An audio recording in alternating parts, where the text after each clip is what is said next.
இப்ப நடிகர் அமீர் கான்,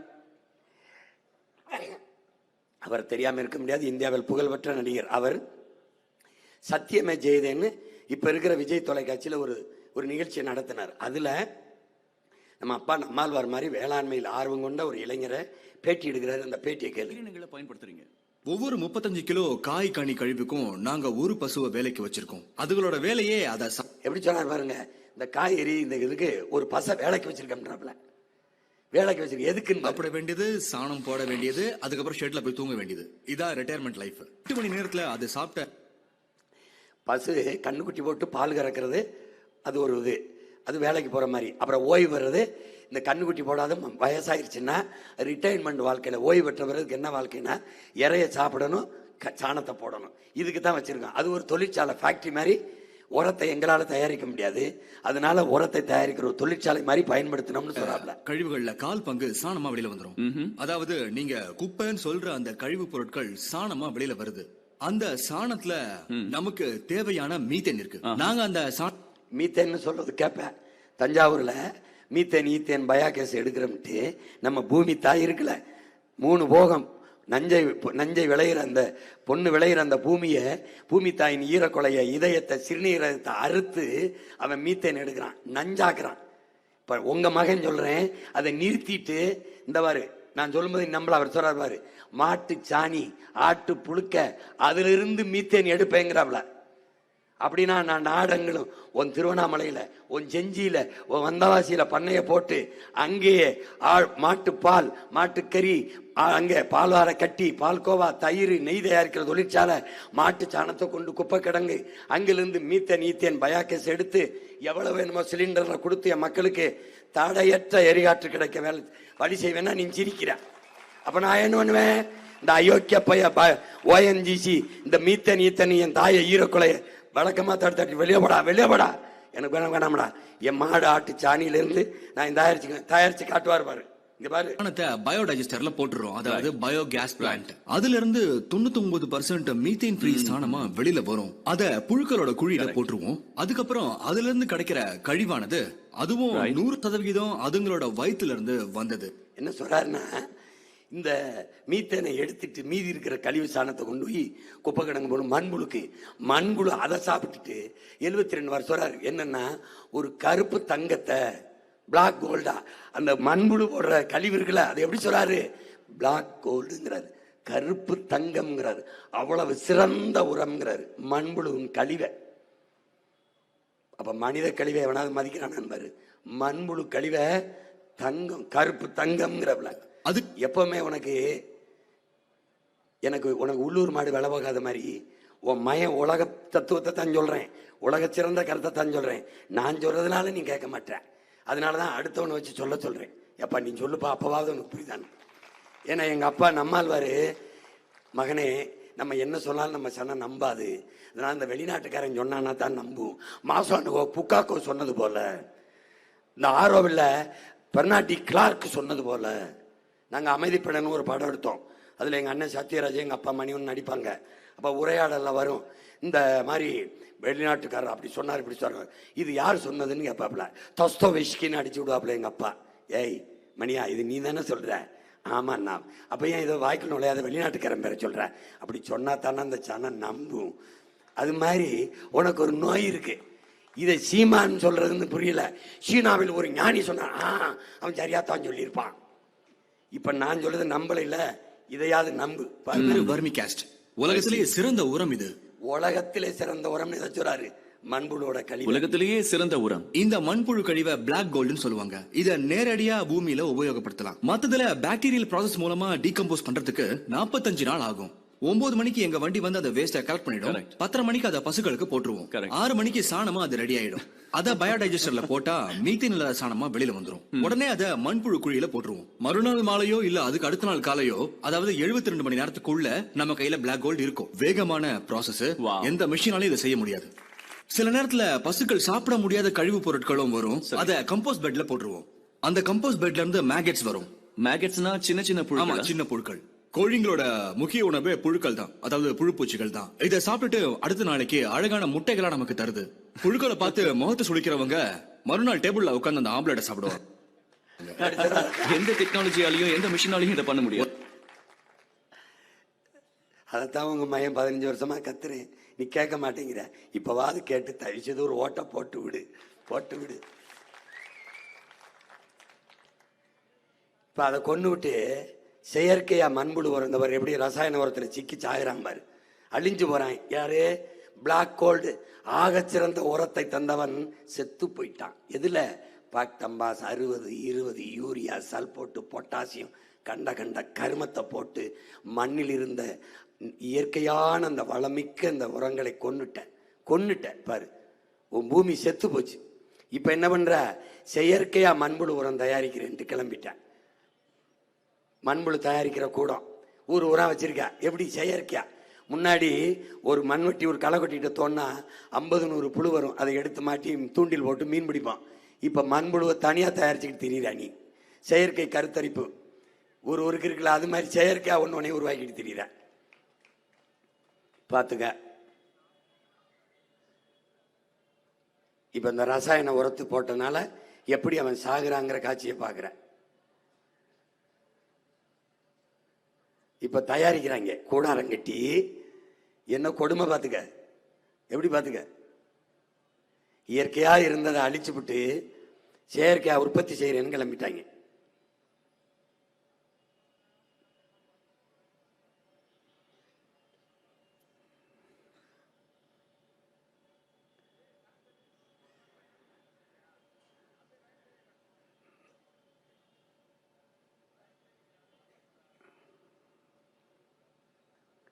இது என்ன? கீழே ஒரு ரசாயன உரத்தை போட்டோம். இவன் யாரு தெரியுமா? மீதி உரம் இருந்துச்சு பாருங்க, மீதி வெடிமருந்து. பாதி வெடிமருந்த உரமா தயாரிச்சான், மீதி வெடிமருந்த பூச்சிக்கொல்லின்னு தயாரிச்சிட்டான். கீழையும் நஞ்சு, மேலையும் நஞ்சு. இந்த நுட்பத்தை நல்லா கவனிக்கணும். இந்த பாரு, 3-4 தடவை பயிர்ல, செடியில எல்லாத்துலயும் பூச்சிக்கொல்லி, பூச்சி மருந்துன்னு அடிக்க ஆரம்பிச்சோம். இது எலி மருந்துன்னு சொல்றேன். தின்னா எலி மட்டும் சாகிறது இல்லை, தென்னா நீனும் செத்துருவ. அப்படின்னா இது எலி கொல்லி இல்லை, ஆள் கொல்லி, உயிர்கொல்லி. அதை நல்லா கவனிச்சுக்கணும். ஒன்னையே கொல்லுது. எலி செத்தவன சாப்பிட்டவன செத்துருது. இதை மருந்தாக்கி பயிர்ல, காய்கறியில, தக்காளி, கத்தரிக்காய், வெண்டைக்காய் அந்த செடியில தெளிச்சா, பூவில் தெளிச்சா என்ன ஆயிருது? உடனே சாக மாட்டா, கொஞ்சம் நாள் கழிச்சு சாவ.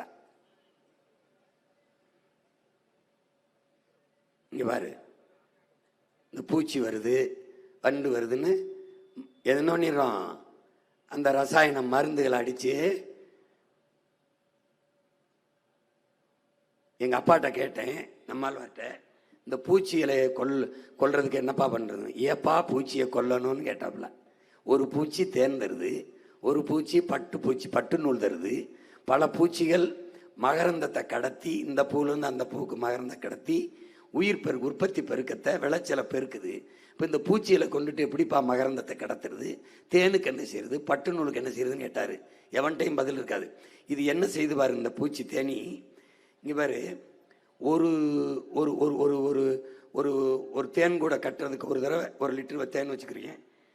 20 லட்சம் 60 லட்சம் பூக்களுக்கு மேல அது போய் தேனை குடிக்குது. பாரு எவ்வளவு தேனை குடிச்சு வந்து. இங்க எல்லா செடிகளும் பூக்கும், காய்க்காது. எப்ப காய்க்கும்னா இந்த வண்ணத்து பூச்சி, இந்த தேன் சிட்டு, இந்த தேன் நீக்கல் இருக்குல்ல, இது போய் தேனை குடிக்க அந்த பூவில் உட்கார்ந்த போது இந்த மகரந்த துகள் இருக்கும், அதை ரெக்கைகளையும் மூக்களையும் ஒட்டிக்கிட்டு போய் அடுத்த பூவில் உட்காரும். இந்த பூவில் இருந்து அந்த பூவுக்கு இந்த மகரந்தத்தை கடத்தும்.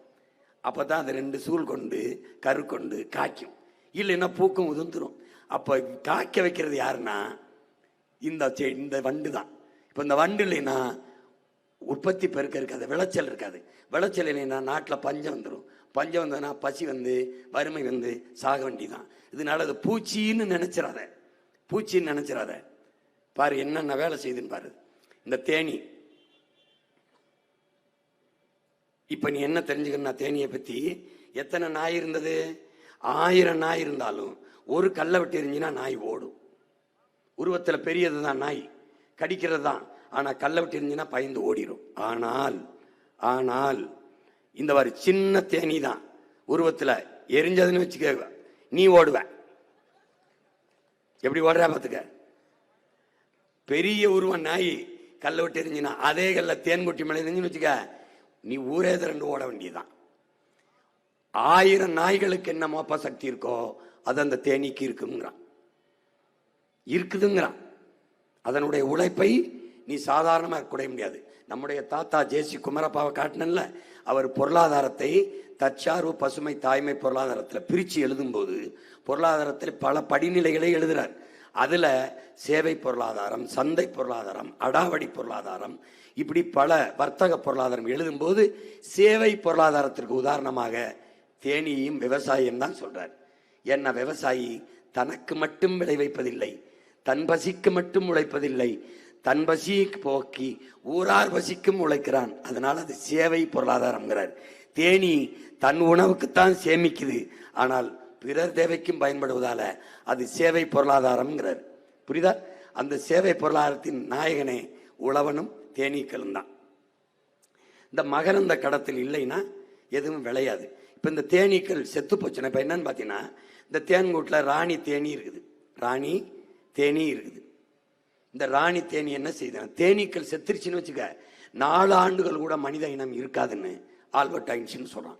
தேனீக்கு மனித இனத்துக்கு என்ன சம்பந்தம்? நான் சொன்னதுதான். தேனீக்கள் இல்லைன்னா எதுவும் பூக்கும் காய்க்காது. காய்க்கவில்லை என்றால் விளைச்சல் இருக்காது. விளைச்சல் இல்லை என்றால் உனக்கு நாடு பசி, வறுமை, ஏழ்மை, பஞ்சம், சாக வேண்டியதான். அதை வச்சுதான் அவர் சொல்றாரு.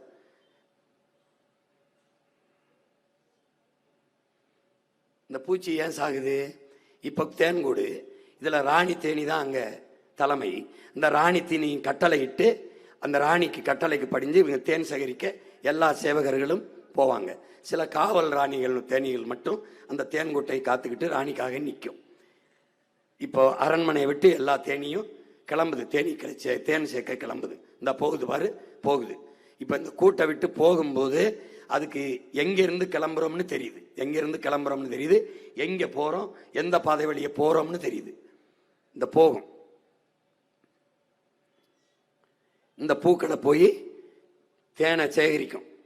பல லட்சக்கணக்கான 60-70 லட்சம் பூக்களை போய் அது தேனை எடுக்குது. ஒவ்வொரு செட்டுக்கும் அவ்வளவு போராடுது, சேர்த்துக்கிட்டு வருது. இப்போ என்னன்னா, இந்த பூக்களில் கத்தரி செடி, சொரக்காய் செடி, பூசணி செடி, முருங்கைப்பூ, மாம்பூ எல்லாத்துலேயும் நம்ம என்ன செய்கிறோம் பாரு, பூச்சி மருந்தை அடிக்கிறோமா? பூச்சி மருந்து இல்லை, உயிர்கொல்லி விஷத்தை கொட்டின உடனே இந்த பூச்சிகள் தேனீக்கள் வந்து அந்த தேனை உண்ணுது. தேனா இல்லாம விஷமானதுனால எப்படி மயங்கி விழுகுது பாரு, எப்படி விழுகுது பாரு. அப்படியே என்ன விஷத்தை குடிச்சு தேன் இல்லாம விஷமானால செத்து அப்படியே நில குழஞ்சி மயங்கி கீழே விழுகுது. இது எப்படின்னா, டாஸ்மாக் கடையில் போய் சரக்கு வாங்க போகும்போது வீட்டில் இருந்து போகும்போது அவனுக்கு வழி தெரியுது, எங்க இருக்கு வீடு, எந்த வழியை வந்தோம்னு தெரியுது. வீரனை உள்ள இறக்கிட்ட பிறகு எப்படி போறான் பாரு, எப்படி வந்தான் பாத்தியா, எப்படி வந்தான் பாரு. எங்க வந்தோம் எங்க போனோம் தெரியாம விழுந்து தெருவில் எப்படி கிடப்பானோ அப்படி அவன் கொஞ்சம் கழிச்சு தெளிஞ்சு எந்திரிச்சிடறான். ஆனா இவன் செத்துறான். எப்படி? எந்த வழியை வந்தோம் எந்த வழியை போனோம்னு நினைவில்லாம ஒரு மயக்க நிலையில செத்துறான். இப்படி செத்து விழுந்ததுனால இவனெல்லாம் போனவன் திரும்பி வரலைன்னு காத்திருந்த ராணி தேனி யாருமே வரலைன்னு அதுவும் செத்துருது. அப்ப தேனீக்கள் இனம் செத்துக்கொண்டே இருக்குது. அது மாதிரியே இந்த வண்ணத்து பூச்சியும் தேனீக்கள் மாதிரியே இந்த உயிர் பெருக்கத்துக்கு, உற்பத்தி பெருக்கத்துக்கு மகரந்தத்தை கடத்துகிற பெரும்பணியை செய்யுது. இந்த பூச்சிகள் எல்லாம் ரசாயனம் அந்த மருந்தை கூத்தி இந்த விஷத்தை பூச்சி மருந்தை போட்டு கொண்டு விட்ட பிறகு இந்த ஈனப்பெருக்கத்துக்கு மகரந்தத்தை கடத்த வழி இல்லாம போனதுனால மனுஷப்பையன் என்ன பண்றான், அந்த தோட்டத்துல பூவை எடுத்து ஒட்டிக்கிட்டு இருக்கான். செயற்கை கருத்தரிப்புக்கு வந்தான்ல, இப்போ செயற்கை கருத்தரிப்பு இருக்குல்ல, அது மாதிரி ஒரு செயற்கை கருத்தரிப்புக்கு வந்துட்டான் அந்த ஈனப்பைய பூச்சி. அது பல கோடிக்கணக்கான பூக்களை மகரந்தத்தை கடத்தி விளைய வச்சது. இவன் எத்தனை பூவை ஒட்டிக்கிட்டு இருக்கான் பாரு வேலையத்தவன்.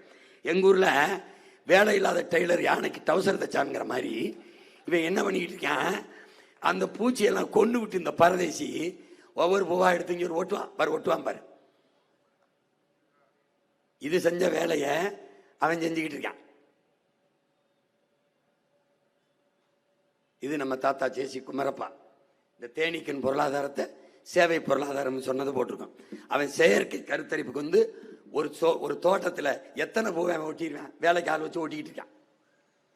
இது எவ்வளவு பெரிய பேரழிவான போக்கு என்பதை என் அறிவு சமூகம் என்னிலும் இலையை கற்றுக்கொண்டிருக்கிற கற்றறிந்த என் தம்பி தங்கைகள் அறிஞ்சுக்கணும்.